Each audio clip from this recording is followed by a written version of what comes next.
What is this? Turn on garage mode. Okay. Where did this come from? Not the Altima. 2008 Nissan Altima. Nothing fancy. 4-cylinder, 2.5 liter. Customer states, loud squeaking, rubbing while on the brakes. And when I say this customer, it's my son. Showed up last night around midnight, said his brakes are squealing. I figured I'd take a look at it today. Seems like it's going to be a brake job. I took it around the block. It sounds horrible. Pulled the Jeep out of here. Hopefully it's a quick brake job and an oil change and we'll get it out of here. Coming back for it tomorrow. So let's get started. Let's see if I can get you a shot of what we're working with here. They're definitely worn. Time to get replaced. They're definitely making some weird noises, so I'm just going to replace the brakes and the rotors. Give everything a nice cleaning. I'll tackle the front and then I'll do the rear.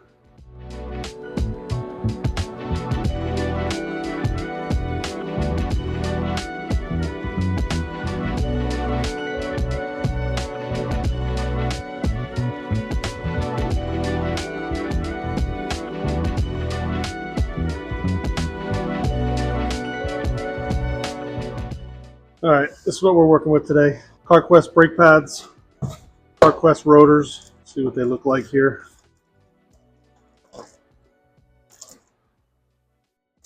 These are for the fronts.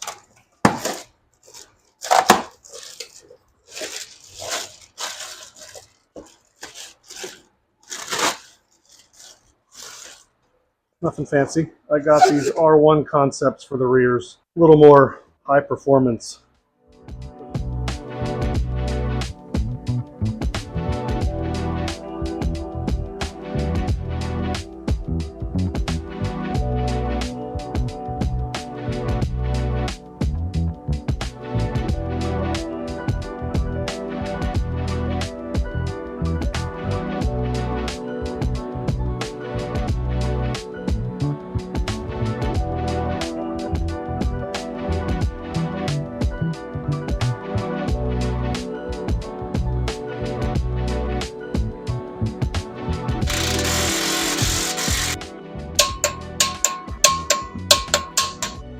So not too bad. Took me about 25 minutes total. The passenger side's pretty much the same exact thing. I'm not going to film the other side. Front is the same as the rear. The rear has smaller pads, smaller rotors, so it's a little bit easier.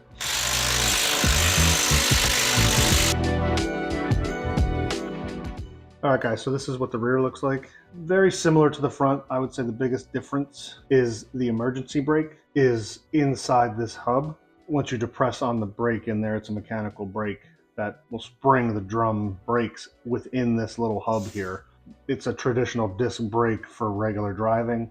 The parking brake is what's inside this hub, and when I get the rotor off, you'll see what I'm talking about. These don't look great. The rotors themselves, let me see if I get some light on it.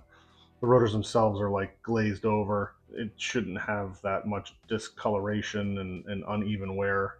All I'm doing here is just trying to get some penetrating lubricant into these pins before I start wrenching on them.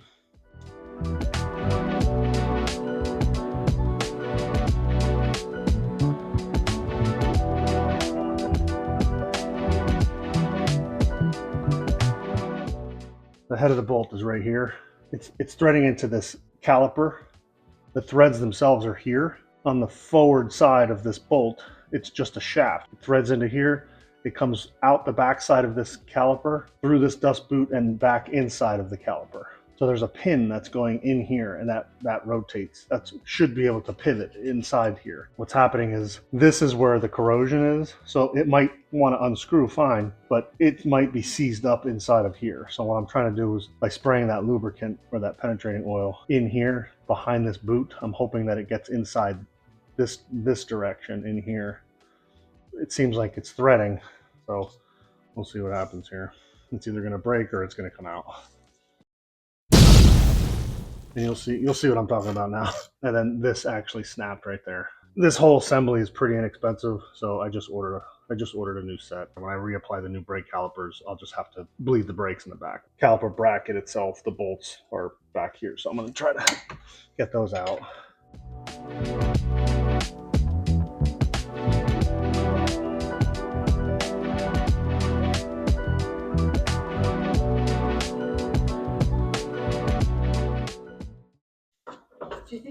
easier to buy a new car. Here, I got the whole assembly off. You're supposed to be able to take this bolt out, take this bolt out with the pin. This caliper piece would come off of the bracket separately, and the bracket would remain on the actual like hub assembly. I can't get that bolt out, and I'm replacing all of this anyway. I'm not going to sit here and struggle with that and hurt myself, so I'm just going to leave it as it is. I just removed the 2 bracket bolts.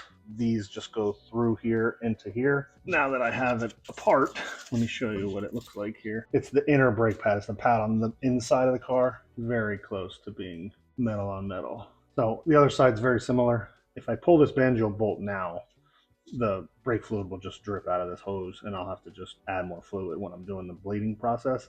So I'm just going to leave it attached. I'm going to put it off to the side here. And then when I have everything here ready to go, I'll just pull this out and put it right into the new one, and I won't lose that much fluid, and then there won't be as much air, or I have to worry about any of that when I put the new one in. So I'm going to pull this off, and then you'll be able to see what I was talking about earlier. There's the inside of the rear rotor, and it sort of incorporates both styles of brake. In this configuration, they're using a disc for the stopping of the vehicle, and then they use a drum brake for the actual emergency brake. All I'm going to do here is just get rid of any of the loose stuff. Anything that wants to fall off right now, let it.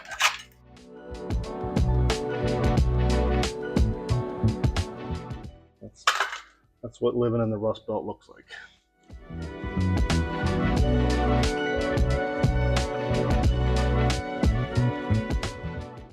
All right, guys, so I got the rear caliper assemblies with those broken bolts. I had to just buy a new set for the rears. Comes with the clips, the new banjo bolt with the little crush washers, and it comes with a nice powder coated bracket and the caliper already installed. I don't really have to put everything together on the car itself, so I might as well just record and show you how to put the assembly together. There's some bushings, like some protective boots, cover up the pin that goes into the caliper. That's the problem that I had with the stock ones on the car. I could also torque these bolts on the bench. So let's get started.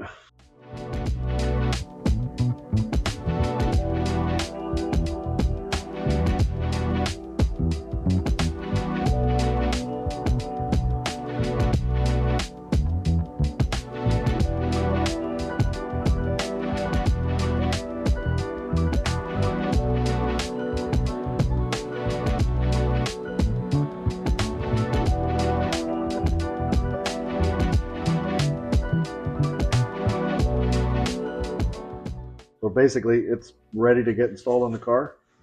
Okay, before I get started putting everything back together, I just want to point out there's an adjuster here. You want to make sure that this works and spins freely. It's not seized up before you put everything back together. What I was doing was basically bringing the shoes together so it provides some clearance to put the new one on. There's an access point through the rotor that can allow me to push this down. That will start to spread it back out, and I'll basically gauge how much I need to adjust these based on the sound once I hear these engage or the resistance that's coming from these pads, and then I back it back off about a half a turn. So here's the new rotor, and then you can see here, this is the actual hole, right? These are the lug holes. That's the hole, the access hole to be able to adjust that emergency brake adjuster. So I'm just going to give this a quick cleaning. So there's the rotor. I like to use some lug nuts. Good time to give it a spin to make sure you have nothing rubbing. All right, so now you'll see why putting it together on the bench is nice, because you can just put the pads and everything right in, install it as one giant assembly instead of having to wrestle each one of the components individually, the bracket, the pads, and the caliper.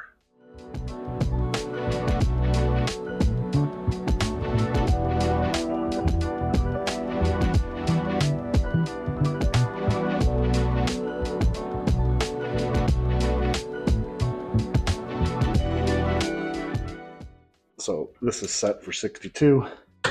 There we go. Brakes are on. So no rubbing. So at this point, I want to adjust that parking brake.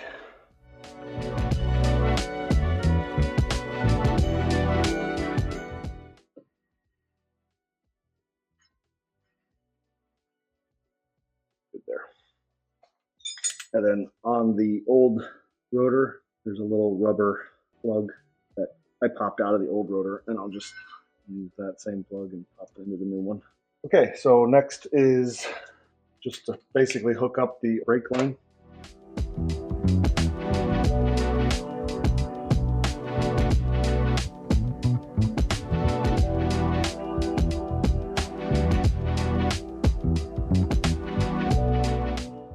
All right, that wasn't too bad.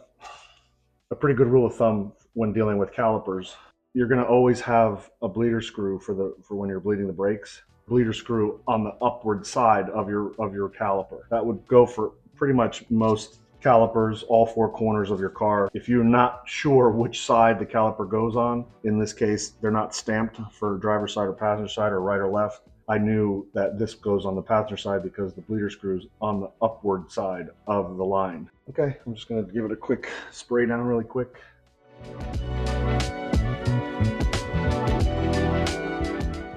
And that's it. I'll leave the lug nuts on until I get everything bled. All right, I figured I'd show you how I do this by myself. There's plenty of brake bleeding videos out on YouTube. You can do the gravity feed. You can have a partner in the driver's seat doing it, and you open up the bleeder screw as they're pumping the pedal. A lot of times I'm out here by myself, so I saw this product. It's a one-way check valve. When I open this bleeder screw, it's going to allow the fluid to come out of the caliper, and I build enough pressure in the system, it'll push the air and the fluid through the valve into my little bottle here. As I'm pedaling inside by myself, I can leave this valve open. I don't have to be back here, and I could work the brake pedal in the cab of the car. The fluid will go past this valve into this bottle, but won't allow it to backtrack any air back because that's a check valve. So it's a pretty nice system when you're by yourself. That's open. I'm gonna go and pedal the brake.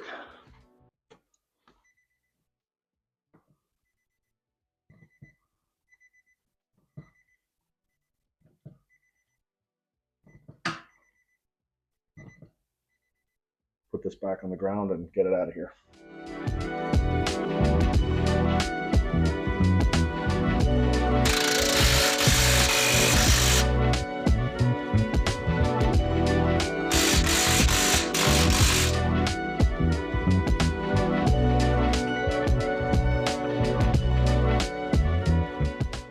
Here's all the carnage. You can see the pad right there. That was metal on metal with that rotor there. The other rear brake right here. This pad at the bottom here was very close to being like that one, so he would have had problems on both sides. So it's a good thing he brought it to me when he did.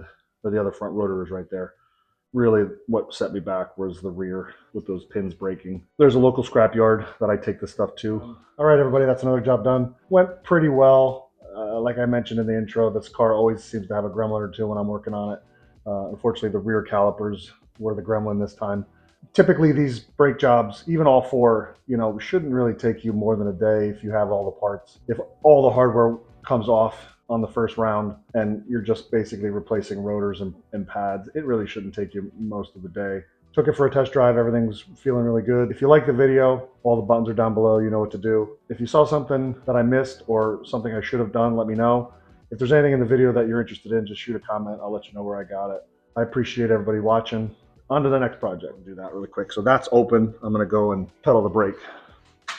Yeah,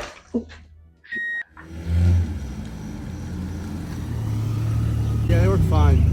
It's a caliper, not a brake.